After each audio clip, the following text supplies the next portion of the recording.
ხელმეორედ მიღებული გადაწყვეტილება საზოგადოებრივი მაუწყებლის სამეურვეო საბჭოს წევრობის კანდიდატის სახალხო დამცველის კვოტით ისევ ლელა გაფრინდაშვილი იქნება. 2 კვირის წინ პარლამენტში გამართულ კენჭისყრაზე ჩავარდნილი კანდიდატურა უჩანანუაშვილმა საკანონმდებლო ორგანოს ცოტა ხნის წინ ხელმეორედ წარუდგინა. ომბუდსმენის მსგავსად არჩევანი უცვლელად დატოვა აჭარის უმაღლესმა საბჭომაც, რომელმაც მეურვეობის კანდიდატად დღეს ისევ გენადი გელაძე დაასახელა. პირდაპირ ეთერში საუბარს ახლა მოამბის კორესპონდენტი ნიკა მოლოდინაშვილი განმარტავს. ნიკა, პირველ რიგში სახალხო დამცველზე კითხავ, რით ხსნის ერთი დაიმება კანდიდატურის უკვე მეორედ წარდგენას სახალხო დამცველი.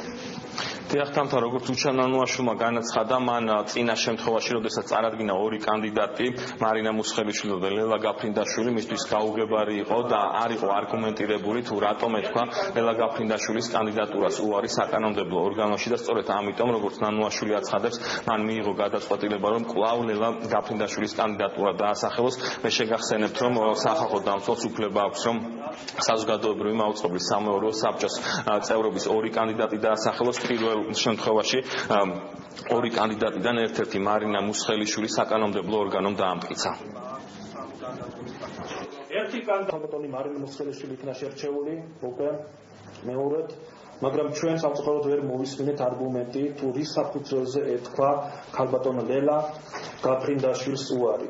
ჩემთვის მნიშვნელოვანია ის გარემოება, რომ ქალბატონ ლელას აქვს ძალიან დიდი გამოცდილება ადამიანის უფლებებზე მუშაობის, სხვა წლების განმავლობაში აქტიურად იყო ჩართული სამოქალაქო პროცესებში და ჩემთვის არის მნიშვნელოვანი, რომ პარლამენტმა კიდევ ერთხელ იმსჯელოს ამ კანდიდატურის შესახებ. მე ხას უსვავ სარგებლობ უფლებით, რომელსაც მანიჭებს კანონი მაუწყებლობის შესახებ და მე მინდა პარლამენტს კვლავ შეთავაზო ლელა გაფრინდაშვილის კანდიდატურა.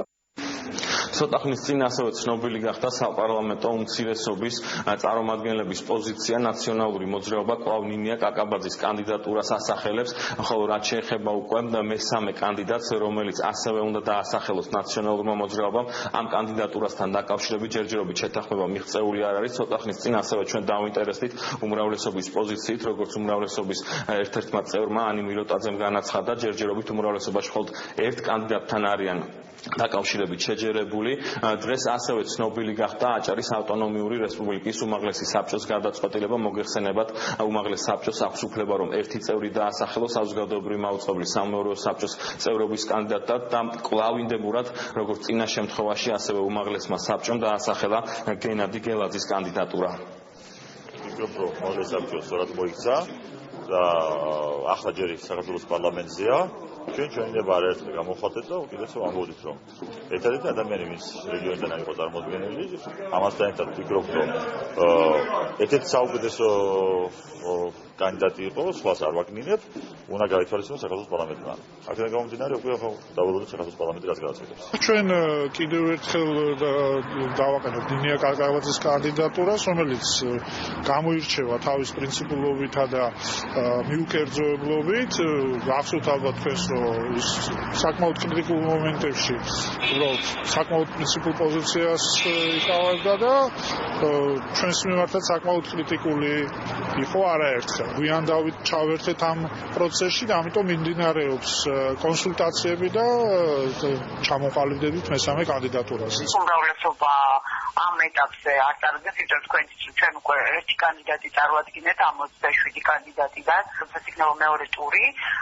ჩვენ განვიხილავთ იმ კანდიდატებს, რომელსაც განმეორებით წარმოადგენს როგორც უმცირესობა, ესე სახალხო დამცველი და აჭარის ავტონომიური რესპუბლიკა.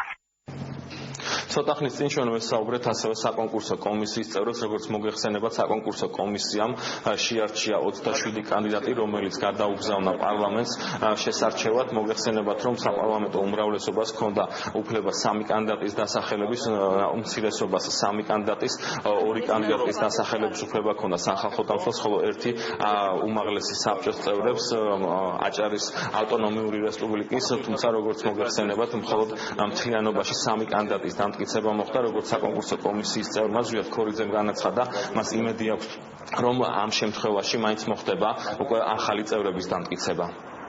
ანუ ეს საერთოდ ვადებში არ არის.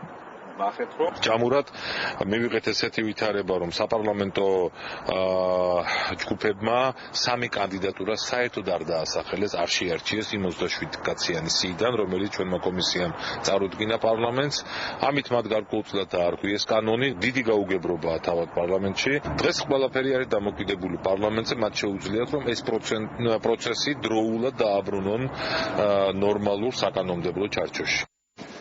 იმ შემთხვევაში თუ საკანონმდებლო ორგანოში კვლავ ვერ მოხდება ახალი კანდიდატურების დამტკიცება, ასეთ შემთხვევაში კანონმდებლობით გათვალისწინებული ქმედებები განხორციელდება, რაც გულისხმობს, რომ საკონკურსო კომისია საერთოდ დაიშლება, შეიქმნება ახალი საკონკურსო კომისია, რომელიც ახალ კონკურსს გამოაცხადებს უკვე წევრობის კანდიდატების შესარჩევად.